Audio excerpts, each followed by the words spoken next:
Hello प्यारे बच्चों, welcome back to your free online learning platform जिसका नाम है लेट्स स्टडी इंडिया। मेरा नाम अवंतिका सिंह है और आज हम एक नई टॉपिक स्टार्ट करने जा रहे हैं डीएनए रेप्लिकेशन की। डीएनए यानी डीऑक्सीराइबोन्यूक्लिक एसिड जो कि आपके न्यूक्लियस के अंदर प्रेजेंट होता है और उसका हम रेप्लिकेशन देखेंगे। रेप्लिकेशन वर्ड का मतलब होता है, इसकी ओरिजिन रेप्लिका से हुई है। रेप्लिका मतलब आइडेंटिकल कॉपी, जैसे जेरोक्स होता है ना, बिल्कुल सेम आ जाता है, वैसे ही इसको डीएनए अपने आप को रेप्लिकेट कर लेता है।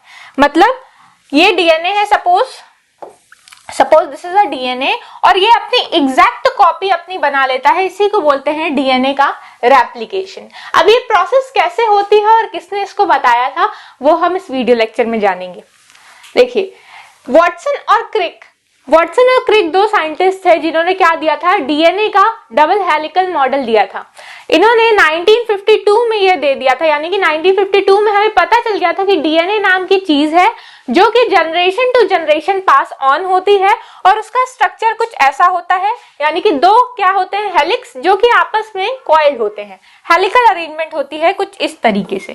ये अपनी आइडेंटिकल कॉपी बनाते हैं। इन्होंने कहा कि ये सेमी कंजर्वेटिव इन नेचर होते हैं।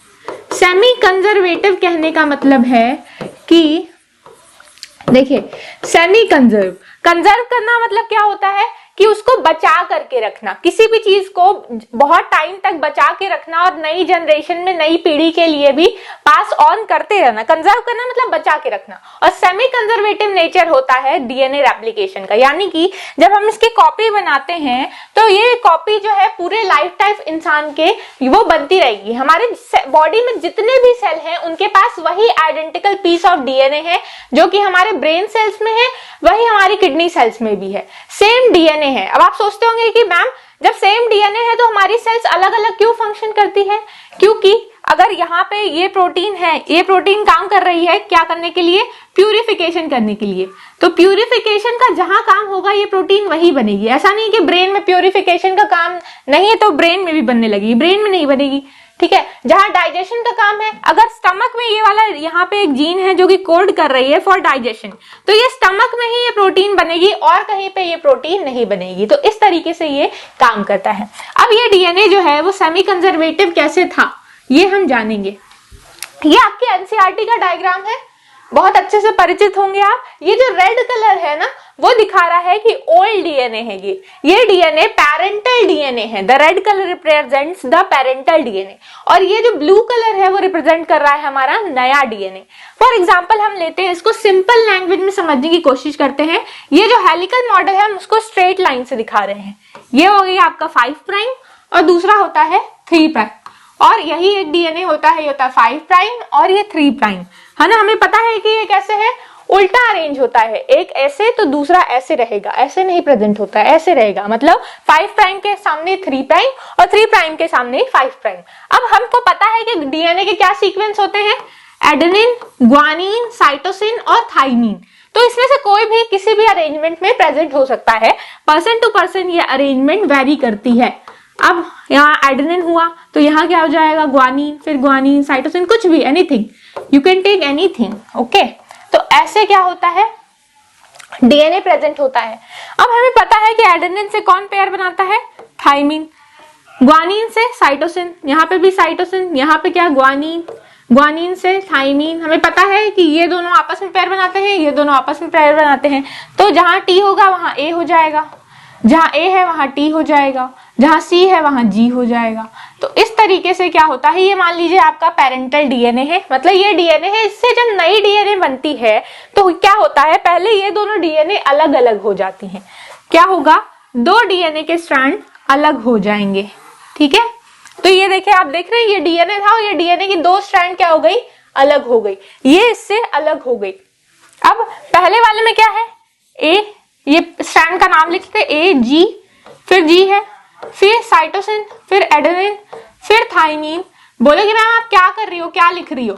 मैं बच्चों ये जो स्ट्रैंड है ना, इस पे जो कोडॉन्स है वही मैं लिख रही हूँ। कोडॉन्स क्या होता है, यही ATGC के सीक्वेंस जब 3-3 के पेयर में होते हैं तो इनको हम कोडॉन्स बोलते हैं। नाम सुन के डरने की जरूरत नहीं है, जेनेटिक कोडॉन्स हम अगले लेक्चर में डील करेंगे। अभी के लिए आपको पता होना चाहिए कि ATGC का अरेंजमेंट कुछ भी हो सकता है, कोई भी यहाँ पे हो सकता था, साइटोसिन हो या ग्वानिन हो। तो ये पहला पेयर है। नीचे दूसरा स्ट्रैंड जो इसका अलग हुआ है उसमें क्या था, मतलब जो हेलिकली कॉइल थे वो खुल गए। अब यहाँ क्या था, नीचे ये साइटोसिन था, यहाँ ग्वानिन थी, फिर ये क्या थी, thymine, then adenine, then thymine, then guanine. अब हमको क्या करना है, इसका रेप्लिका बनाना है। रेप्लिका को हम ब्लू कलर से रिप्रेजेंट करेंगे ताकि आप समझ जाएं कि पेरेंटल डीएनए रेड कलर से है और जो नया डीएनए बन रहा है वो ब्लू कलर से बनाएंगे। अब हम क्या बनेगा बच्चों, एडेनिन किससे पेयर करेगा, ग्वानिन से, ग्वानिन किससे पेयर करेगा, साइटोसिन से, guanine again cytosine, cytosine guanine, adenine thymine, thymine adenine, है ना। फिर यहाँ पे क्या हो जाएगा, T और G। देन यहाँ पे क्या होगा, इसी तरीके से यहाँ पे भी पेयरिंग हो जाएगी। यहाँ रहेगा adenine guanine, guanine cytosine, adenine thymine, adenine cytosine. इस तरीके से हम क्या देख रहे हैं, बिल्कुल ये पेरेंटल कॉपी बना कि नहीं, जैसे इसमें अरेंजमेंट ही AGGCAT, AGGCAT, AGGCAT, एकदम आइडेंटिकल कॉपी बन गई। मतलब जो पहले पेरेंटल डीएनए था उसकी दो डॉटर डीएनए बनी। पेरेंटल डीएनए से ये जो ब्लू कलर से रिप्रेजेंट कर रहा है ये है डॉटर डीएनए, और ये daughter DNA exact parental DNA की तरह दिख रही है कि नहीं दिख रही है, आप मैच करिए पेयर, बिल्कुल वही है। तो इसीलिए कहते हैं सेमी कंजर्वेटिव इन नेचर होती हैं। मतलब आपको ये टॉपिक समझना बहुत ही जरूरी है। रेप्लिकेशन इस चैप्टर की है। अगर ये नहीं समझ में आएगा तो कुछ समझ में नहीं आएगा। तो आपको ट्रांसक्रिप्शन, ट्रांसलेशन, रेप्लिकेशन और क्या लैक ओपेरॉन, ये सब इस चैप्टर के क्या है, क्रिक्स बेस है। ये आपको आने चाहिए, क्वेश्चंस भी इन्हीं से बनते हैं। तो ये क्या हुआ, एग्जैक्ट आइडेंटिकल कॉपी हो गई। आपको इसमें याद क्या करना था, सीक्वेंस आपको कुछ अपने से लिख सकते हो, इन्हीं चार में से कोई भी अरेंजमेंट ले सकते हो। बस आपको याद क्या रखना है कि एडेनिन और थाइमिन एक दूसरे से पेयर बनाते हैं। मतलब एडेनिन होगा तो थाइमिन होगा, थाइमिन होगा तो एडेनिन। और उसी तरीके से ग्वानिन और साइटोसिन भी क्या करते हैं, ग्वानिन होगा तो साइटोसिन से पेयर करेगा, साइटोसिन होगा तो ग्वानिन से पेयर बनाएगा। बस हमको याद रखना है ATGC का सीक्वेंस, बाकी रेप्लिकेशन तो आपकी अपने आप हो जाएगी। Then next we will see, हम क्या देखेंगे कि एक्सपेरिमेंटल प्रूफ, ये प्रूफ कैसे किया इन्होंने, कि कैसे इन्होंने ये बता दिया कि ये जो डीएनए है वो generation to generation pass on हो रही है। प्रूफ कैसे कह दिया, अब देखिए साइंटिफिक भाषा में हमने कुछ कह दिया तो उसको सर्वप्रिय मान नहीं लिया जाता है कि ये बहुत बड़े साइंटिस्ट है, इन्होंने कह दिया सही ही कहा होगा, उसको प्रूफ करके दिखाना पड़ता है। तो इन्होंने भी अपने एक्सपेरिमेंट को प्रूफ किया। इन्होंने स्टडी की इसको की ई कोलाई के अंदर। ई कोलाई, इस्चेरिया कोलाई, ये हमारे गट में पाई जाती है और गुड बैक्टीरिया है। और ऐसा नहीं कि हमारे गट में ही पाई जाती है, ये हर जगह मौजूद है। आपको हवा में भी मिल जाएगी, पानी में भी मिल जाएगी, लैंड पे भी मिल जाएगी। मतलब जैसे भगवान होते हैं हर जगह प्रेजेंट, उसी तरीके से ई कोलाई भी हर जगह आपको उपलब्ध मिल जाती है। ई कोलाई का इन्होंने डीएनए लिया। अब डीएनए लिया कैसा, इन्होंने जो डीएनए लिया था, डीएनए में हमको पता है क्या होता है, नाइट्रोजन। डीएनए में क्या होता है, नाइट्रोजन। अब ये नाइट्रोजन नॉर्मली क्या होता है, नाइट्रोजन के पास हमने देखा है कि नाइट्रोजन का जो नाइट्रोजन कैसा होता है, N714, बट यहाँ पे क्या है, N15 है, यानी ये नाइट्रोजन का आइसोटोप ले लिया इन्होंने। अब इसमें और इसमें अंतर क्या है, वजन का अंतर होता है। N15 जो है वो N14 से थोड़ा सा भारी होता है। अब क्योंकि ये भारी है तो ये क्या होगा, जो भी चीज भारी होती है उसको ग्रेविटी नीचे खींच लेती है। तो ये हम देखेंगे कि ये टेस्ट ट्यूब में भी ये नीचे बॉटम पे जाकर के सेट होता है N15। अब देखते हैं, एक एक करके समझते हैं क्या हुआ इस एक्सपेरिमेंट में। बेसिक्स क्या हुआ कि इन्होंने ले लिया नॉर्मल ई कोलाई को उन्होंने क्या किया, चलिए हम डायग्राम से नहीं समझेंगे इनको, हम क्या करेंगे अपनी तरीके से समझेंगे, अपनी भाषा में। क्या हुआ, इन्होंने एक डिश ले ली, पैट्री डिश, मतलब कि एक प्लेट ले ली। प्लेट पे इन्होंने क्या किया, N15 डाल दिया। ये वाइट क्या है, ये N15 है। मतलब इन्होंने क्या लिया, NH4Cl यानी अमोनियम क्लोराइड का सॉल्यूशन लिया। इस अमोनियम क्लोराइड में जो नाइट्रोजन था ये नॉर्मल नाइट्रोजन ना होकर के नाइट्रोजन का आइसोटोप था, यानी N15 आइसोटोप था इसका नाइट्रोजन का। अब इसमें जितनी भी ई कोलाई ग्रो की, ई कोलाई इस्चेरिया कोलाई नाम की बैक्टीरिया को इस कल्चर पे ग्रो कराया। कल्चर क्या होता है बच्चों, कल्चर मतलब कि हम उसको न्यूट्रिएंट्स प्रोवाइड कर रहे हैं। अब कोई भी बैक्टीरिया है तो उसको खाना चाहिए, तो हम खाना दे देंगे तो अपने आप वहां चली आएगी, हर जगह मौजूद है, जहां खाना मिलेगा वहां आ जाएंगी। तो हमने इसको कल्चर में खाना दे दिया और इस पे ये आकर के ग्रो करने लगी। अब हम क्या किए, कई सालों तक, कई जनरेशन तक एक ई कोलाई को NH4Cl यानी कि अमोनियम क्लोराइड के N15 नाइट्रोजन वाले बेस पे कल्चर कराया। तो क्या हुआ, इस ई कोलाई के अंदर ये N15 इसके डीएनए के अंदर चला गया। अब देखेंगे ई कोलाई के अंदर जो डीएनए था उसके अंदर ये N15 चला गया। तो ये कैसा हो गया बच्चों, ये हो गया कुछ ऐसा। N15 को रेड कलर से रिप्रेजेंट कर रहे हैं, रेड कलर का डीएनए। ऐसा नहीं कि डीएनए रेड हो गया, ये बस आपको अलग करके दिखाने के लिए कि रेड है मतलब इसके पास अलग ना क्या है, अलग नाइट्रोजन है। अब यह याद रखिएगा कि हम यहाँ पे क्या कर रहे हैं, यहाँ पे ये नाम नहीं ले रहे हैं कि क्या है आपका, यहाँ पे रेडियो एक्टिव एलिमेंट नहीं है, रेडियो एक्टिव एलिमेंट नहीं है, बस नाइट्रोजन का आइसोटोप है।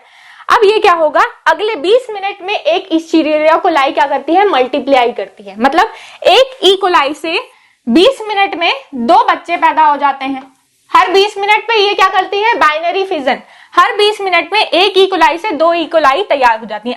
अगले मिनट क्या होगा, इससे भी 2 हो जाएंगे, मतलब अगले 20 मिनट में इससे भी 2 हो जाएंगे, इससे भी 2 हो जाएंगे। तो कितने डीएनए मिलेंगे बच्चों हमको, 4। ठीक है, तो हम इसका ई कोलाई का बाहर की कवरिंग नहीं देख करके उसके अंदर का डीएनए स्टडी कर रहे हैं। अब क्या होता है कि इस डीएनए को इन्होंने 20 मिनट बाद क्या किया, रेप्लिकेट होने दिया। अब ये क्या करते हैं, इसको इस ई कोलाई को उठा करके रख देते हैं नॉर्मल NH4Cl पे। अभी तक ये N15 का आइसोटोप ले रहे थे, अब ये सेकेंड स्टेप में क्या करते हैं, नॉर्मल NH4Cl रखते हैं जहां पे N14 नॉर्मल नाइट्रोजन होता है। तब ये क्या देखते हैं कि जो नाइट्रोजन यानी कि अंदर का जो डीएनए है वो कैसा हो गया, नॉर्मल हो गया। बट जो पेरेंटल डीएनए चला आ रहा था उसके नाइट्रोजन अभी भी पेरेंटल डीएनए में मौजूद हैं। पेरेंटल डीएनए में ये नाइट्रोजन अभी भी मौजूद हैं। ठीक है, तो ये जो रेड कलर है वो दिखा रहा है कि वो N15 है। जैसा कि हमने देखा था कि एक पेरेंटल डीएनए इधर चला जाता है और एक पेरेंटल डीएनए इधर चला जाता है, फिर इसकी क्या होती है, रेप्लिकेशन हो जाती है। मतलब इसके बेस पेयर क्या करते हैं, इसके साथ कॉम्प्लीमेंटारिटी शो करते हैं और डबल डबल पेयर बन जाते हैं। मतलब एक डीएनए से 2 डीएनए तैयार हो जाता है। तो जो नया डीएनए का पेयर बन रहा था उसमें क्या था, N14, और जो पुराना डीएनए का पेयर था उसमें क्या था बच्चों, पेरेंटल डीएनए। तो पेरेंटल कैसे है, N15 के साथ थे। ठीक है, अब क्या हुआ, अगले जनरेशन में जब ये फिर से 20 मिनट बाद मल्टीप्लाई की ई कोलाई, तो हमने देखा कि अब ये सारे अलग हो जाएंगे, यानी कि रेड डीएनए क्या होगा, अलग होगा, और नॉर्मल जो ग्रीन कलर का डीएनए है इससे अलग हो गया। यही होगा, ये रेड अलग और ग्रीन अलग। इसी तरीके से इसमें भी क्या होगा, ग्रीन अलग हो जाएगी और रेड वाली जो है, यानी रेड कौन रिप्रेजेंट कर रहा बेटा, N15। ठीक है, अब ये क्या करेंगे, अपनी नई कॉपी बनाएंगे। लेकिन जो नई कॉपी बनेगी उसमें जो नाइट्रोजन है वो तो नॉर्मल आएगा। तो नॉर्मल आएगा तो हम उसको कैसे रिप्रेजेंट कर रहे हैं, N14 को ग्रीन कलर से। तो हमने क्या देखा, ये ऐसे बन गया। फिर यहाँ पे एक और कॉपी बनी, फिर ये ऐसे बन गया। इस तरीके से हमने देखा कि जो 2 नए डीएनए बने वो क्या थे, N14 वाले थे, और जो पुराने डीएनए जिसमें पेरेंटल कॉपी गई उसमें क्या था, N14 और N15 का मिक्सचर था। तो अब कैसे पता चला, सामने से इनको कैसे, ई कोलाई को देख के तो नहीं पता चल जाएगा ना कि सामने से ई कोलाई दिख रही है और उन्होंने कहा अच्छा इनके अंदर लगता है N15 डीएनए होगा। तो ऐसे तो बता नहीं सकते। इन्होंने क्या किया, इसको टेस्ट ट्यूब में लिया। ये क्या है बच्चों, ये है टेस्ट ट्यूब। ठीक है, ये क्या है, टेस्ट ट्यूब। टेस्ट ट्यूब को किया इन्होंने कवर करके क्या किया, ये कवर करके इसको सेंट्रीफ्यूगेशन मशीन में डाल दिया। इसमें डाल दी इन्होंने क्या, इसमें डाल दी ई कोलाई का डीएनए अलग करके इसमें डाल दिया। डीएनए अलग करके डालने के बाद इन्होंने क्या देखा, ये सारी ई कोलाई का डीएनए इसमें डाल दिया और इसमें क्या डाल दिया, CaCl डाल दिया। ठीक है, सीजियम क्लोराइड डाल दिया। अब सीजियम क्लोराइड का काम क्या है कि ये डेंसिटी के हिसाब से इसको अलग करने में मदद करती है। और सेंट्रीफ्यूगेशन क्या होता है, जैसे वॉशिंग मशीन फटाफट घूमती है ना, तो उसी तरीके से सेंट्रीफ्यूगेशन मशीन ऐसे फटाफट गोल गोल क्या करती है, रिवॉल्व करती है, मतलब रोटेट करती है। और क्या करती है, घूमने के बाद क्या होता है कि ये डेंसिटी के हिसाब से बट जाते हैं। जो भारी चीज होगी वो नीचे बैठ जाती है, जो हल्की चीज होगी वो ऊपर आ जाती है। तो टेस्ट ट्यूब अभी तो ऐसे था, अब टेस्ट ट्यूब को हमने क्या किया है, लेटा दिया है इसी चीज को। तो हम क्या दिखा रहे हैं कि ग्रेविटेशनल फोर्स की वजह से जो चीज भारी है वो नीचे चली गई है। तो पेरेंटल डीएनए में क्या हो रहा था, सारे डीएनए बॉटम पे जाके सेट हो जा रहे थे। तो दोनों कैसे थे, N15 पहला वाला स्ट्रैंड भी N15 था, दूसरा वाला भी N15 था, तो ये तो कहां चला गया, नीचे। और यहाँ पे क्या था, यहाँ पे मिक्स था, ठीक है, N14 और N15 का मिक्स था। तो हमने देखा कि ना ही ये बिल्कुल N15 बॉटम पे आया, ना ही N14 बिल्कुल ऐसे आगे आया, हल्का था ऊपर नहीं आया, ये बीच में आया। तो हमको समझ में आया कि अच्छा बीच में आया, इसका मतलब ये N14 और N15 का मिक्सचर होगा, यानी कि ना ही बहुत भारी होगा N15 की तरह और ना ही बहुत हल्का होगा N14 की तरह। ये क्या होगा, बीच का वेट रखेगा, इसलिए क्या है, बीच में इन्होंने, ये बीच में आ गया इनका क्या, डीएनए, ठीक है, बीच में डीएनए शो कर रहा था। देन नेक्स्ट टेस्ट ट्यूब में क्या हुआ, जब हमने देखा कि जब 4 जनरेशंस बन गई तो इन्होंने देखा जो बाकी कुछ बच्चे कैसे थे, इनके बिल्कुल ही N14 वाले थे, इनके पास कैसा नाइट्रोजन था, N14, इसके पास भी N14। तो जितने N14 वाले थे वो क्या हो गए, लाइट वेट थे, तो वो ऊपर आ गए, तो ये N14 क्या हो गया, लाइट वेट। और जितने भी हैवी थे, ये क्या है, हैवी है और हाइब्रिड भी है, यानी पेरेंटल और न्यू स्ट्रैंड दोनों है इनके पास, N15 और N14 दोनों है। तो वो कहाँ आ रहा था बच्चों, वो बीच में आ रहा था, बहुत नीचे भी नहीं आ रहा था, क्योंकि N15 दोनों नहीं था, एक N14 और एक N15 था, यानी कि हाइब्रिड था। हाइब्रिड क्या होता है, जब दो चीजों का मिक्स होता है तो उसी को क्या बोलते हैं, हाइब्रिड। तो यहाँ पे क्या हो रहा है, एक मतलब एक पेरेंटल डीएनए और एक बच्चे का न्यू डीएनए आ रहा है, तो इसीलिए ये क्या है, हाइब्रिड। तो हमने क्या देखा कि हाइब्रिड 2 बने और 2 कैसे बने, बिल्कुल न्यू, यानी 50-50 का रेशियो आया सेकेंड जनरेशन में। ये थी फर्स्ट जनरेशन पहले रेप्लिकेशन के बाद, ये थी सेकेंड जनरेशन। तो आपके क्वेश्चन इसी से बनते हैं, रेशियो पूछ देगा आपको। ये एक्सपेरिमेंट किसने किया था बच्चों, ये मैथ्यू मेल्सन और फ्रैंकलिन स्टॉल ने किया था। ये एक्सपेरिमेंट परफॉर्म किया गया था इन दोनों के द्वारा। अब आपको नाम कैसे याद रखने हैं, अब ये क्या है, मिसेल्सन और स्टॉल, ठीक है। तो मिसेल का सन था जिन्होंने क्या लगाया था, एक स्टॉल लगाया था, ठीक है। मिसेल का एक सन था जिन्होंने स्टॉल लगाया था, और स्टॉल किसका लगाया था, N15 डीएनए का। तो इस तरीके से आपको याद रखना है कि ये एक्सपेरिमेंट इन दोनों साइंटिस्ट ने मिल करके परफॉर्म किया था। आपसे पूछ सकता है कि ये एक्सपेरिमेंट जो था, एक्सपेरिमेंटल प्रूफ कि डीएनए रेप्लिकेट करता है और इसका नेचर सेमी कंजर्वेटिव होता है, ये किसने प्रूफ किया था, तो ये मिसेल्सन और स्टॉल ने अपने एक्सपेरिमेंट के थ्रू प्रूफ किया था। यहाँ पे इन्होंने नाइट्रोजन का आइसोटोप यूज किया था। अब कैसे प्रूफ हो गया कि सेमी कंजर्वेटिव है, क्योंकि हम देख रहे थे जनरेशन टू जनरेशन जो पेरेंटल डीएनए है ना, वो आ ही रहा था। किसी भी जनरेशन में वो पेरेंटल डीएनए ऐसा नहीं था कि गायब हो जाएगा, वो पेरेंटल डीएनए हर जगह पास ऑन हो ही रहा था। तो इसी को बोलते हैं सेमी कंजर्वेटिव डीएनए। नेचर का मतलब डीएनए का नेचर कैसा है, सेमी कंजर्वेटिव, यानी जनरेशन टू जनरेशन वो डीएनए अपनी पास ऑन कर ही रहा है और ये चेंज नहीं हो रही है, उसका जो सीक्वेंस है वही चेंज हो रहा है, वो भी चेंज नहीं हो रहा है। और नाइट्रोजन जो है वो क्या हो रही है, पहले जब मीडियम जैसा था वैसी नाइट्रोजन थी, अब जैसा मीडियम है वैसी नाइट्रोजन हो जा रही है। यानी सेमी कंजर्वेटिव कहने का मतलब generation to generation parental DNA pass on हो रहा है, ये भी हर जनरेशन में जा रहा है। अब इस एक्सपेरिमेंट से क्वेश्चन आते हैं, वो अभी मैं आपको बताऊंगी, पहले आप समझ लीजिए। एक लाइन में आपके एनसीईआरटी में मेंशन्ड है, इसलिए इंपॉर्टेंट हो जाता है क्योंकि NCERT is all about a one liner answers, ठीक है। यहाँ पे लिखा है कि बहुत सिमिलर एक्सपेरिमेंट परफॉर्म किया गया, एक साइंटिस्ट थे टेलर और उनके कलीग्स के द्वारा। टेलर नाम के साइंटिस्ट थे और उनके ही कोवर्कर्स थे, उन्हीं के साथ लैब में काम करने वाले साइंटिस्ट थे। उन्होंने ये एक्सपेरिमेंट फैबा बीन्स के ऊपर परफॉर्म किया। फैबा बीन्स क्या है, इसका साइंटिफिक नेम होता है विशिया फैबा। विशिया फैबा हम इसको सेपरेटली अंडरलाइन करते हैं, मैंने सेपरेटली अंडरलाइन नहीं किया है क्योंकि मैंने इटैलिक में कर दिया है। आप इटैलिक में नहीं लिख सकते हैं तो आप इसको सेपरेटली अंडरलाइन करेंगे, जीनस और स्पीशीज को, ठीक है। अब यहाँ पे क्या है, ये रेडियो एक्टिव थाइमिडीन यूज किया था। इसके पहले वाले एक्सपेरिमेंट में क्या यूज हुआ था, वहां पे स्टॉल ने क्या यूज किया था, उन्होंने यूज किया था नाइट्रोजन का आइसोटोप। इस एक्सपेरिमेंट में सेम एक्सपेरिमेंट इसमें भी इन्होंने प्रूफ किया कि क्रोमोसोम्स जो हैं, क्रोमोसोम्स के अंदर जो डीएनए है वो रेप्लिकेट करते हैं सेमी कंजर्वेटिवली, यानी कि इस एक्सपेरिमेंट को फिर से प्रूफ किया गया। बट यहाँ पे जो साइंटिस्ट थे वो थे टेलर और उनके कलीग्स, और ये किस पे हुआ था परफॉर्म, और ये 1958 में हुआ था। इसके पहले स्टॉल का एक्सपेरिमेंट कब हुआ था, 1953 में। और इन्होंने ये रेडियो एक्टिव थाइमिडीन यूज की थी, उन्होंने नाइट्रोजन का आइसोटोप यूज किया था, इन्होंने फैबा की बीन्स पे एक्सपेरिमेंट किया था, और स्टॉल ने ये एक्सपेरिमेंट किसके पे किया था, ई कोलाई पे। और ये डीएनए हमको कहाँ दिखते हैं बच्चों, ये हमको एस फेज में दिखते हैं। ये जो हमको क्रोमोसोम्स ऐसे विजिबल होते, ये क्रोमोसोम जो हैं उसके अंदर ये रेप्लिकेशन कब होता है, मतलब डीएनए अपने आप को रेप्लिकेट कब करते हैं, एस फेज में। एस फेज याद आ रहा है, सिंथेसिस फेज। सिंथेसिस फेज ये साइकिल, जब आपने क्लास 11th में साइकिल्स पढ़ी थी कि क्या होती है माइटोसिस, क्या होती है मियोसिस, उसमें आपने एस फेज पढ़ा होगा। तो आपको याद रखना है कि एस फेज में ही डीएनए रेप्लिकेट करता है। ओके, अब क्वेश्चंस कैसे आते हैं इससे। एक इफ मिसेल्सन और स्ट्रॉल का एक्सपेरिमेंट कंटिन्यू होता है 4th जनरेशन तक, ये क्वेश्चन आपका पूछा गया है और ये क्वेश्चन बहुत ही इंपॉर्टेंट है, क्योंकि जब नीट जैसे पेपर में पूछा जाता है, बीएचयू जैसे पेपर में पूछा जाता है, तो आपसे इस बार सीयूटी में पूछा जा सकता है। अगर ये जनरेशन 4th जनरेशन तक ये क्या होता है, रेप्लिकेट करती जाती है, तो कैसा डीएनए बनेगा, इसका जो N15 का ratio two the N15 N14 का रेशियो, N15 N14 क्या है बच्चों, हाइब्रिड, और ये क्या है N14:N14 का रेशियो क्या होगा, यही पूछ रहा है आपसे।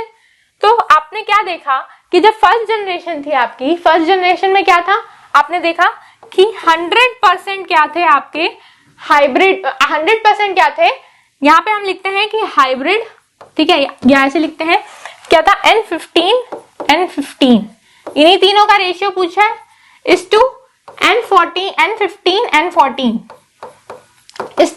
N14 और N14, ठीक है।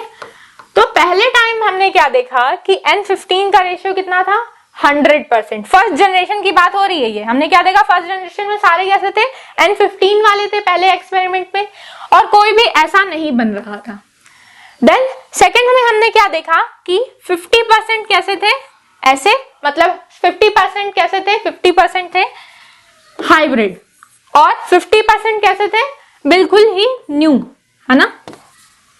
50% कैसे थे, हाइब्रिड, और 50% कैसे थे, बिल्कुल ही न्यू डीएनए के साथ। ये 0 हो जाएगा। अब हम देखेंगे कि नेक्स्ट जनरेशन में ये क्या होगा, 0 ही पास ऑन होगा इस तरीके से। अब ये भी 0, ये भी 0, मतलब अब N15 का मिक्सचर आगे कभी भी नहीं बनने वाला है। तो ये है इसका मतलब कि इन्हीं दोनों में से कोई आंसर होने वाला है। ये हमने क्या किया, एलिमिनेट कर दिया आंसर। अब इन दोनों में से क्या होगा, यहाँ अब ये हम देखते हैं कि ये हाफ होता जाता है, तो ये 50 अब 25 हो जाएगा। नेक्स्ट जनरेशन, अब ये 25, तो 100 में से ये कितना बच गया, 75 इतना होगा, ठीक है। फिर इस तरीके से अगले जनरेशन में हम क्या देखेंगे, ये हो जाएगा 12.5%, इसका हाफ हो जाएगा। अब इसको 100 में से 12.5 माइनस कर दीजिए, तो कितना आ जाएगा आपका 87.5। इस तरीके से हमारा आंसर क्या आएगा, और इन दोनों का रेशियो कितना आएगा, आएगा 1:7, ठीक है। तो दिस इज द आंसर, क्या आंसर आएगा, 0:1:7। मतलब अगर हम इसको काटेंगे तो ये 1 जा और ये 7 जा चला जाएगा, तो आ गया 0:1:7। तो इस तरीके से आपको ये निकालना है, ठीक है। इस तरीके से आपसे अगर रेशियो पूछता है कि 4th जनरेशन में क्या होगा, 20 मिनट्स, यहीं पे जनरेशन ना लिख के क्या लिखता, 40 मिनट्स के बाद क्या होगा, 80 मिनट्स के बाद क्या होगा। तो आपको समझना है कि 80 मिनट बाद क्या हो जाएगी, एक 4th जनरेशन ही आने वाली है ना, क्योंकि 20 मिनट्स पे क्या करते हैं, ये डिवाइड करते हैं इक्वल। इसी के साथ आपका ये टॉपिक खत्म होता है। मिलते हैं नेक्स्ट वीडियो लेक्चर के साथ। टिल देन पढ़ाई करते रहिए। Thank you very much.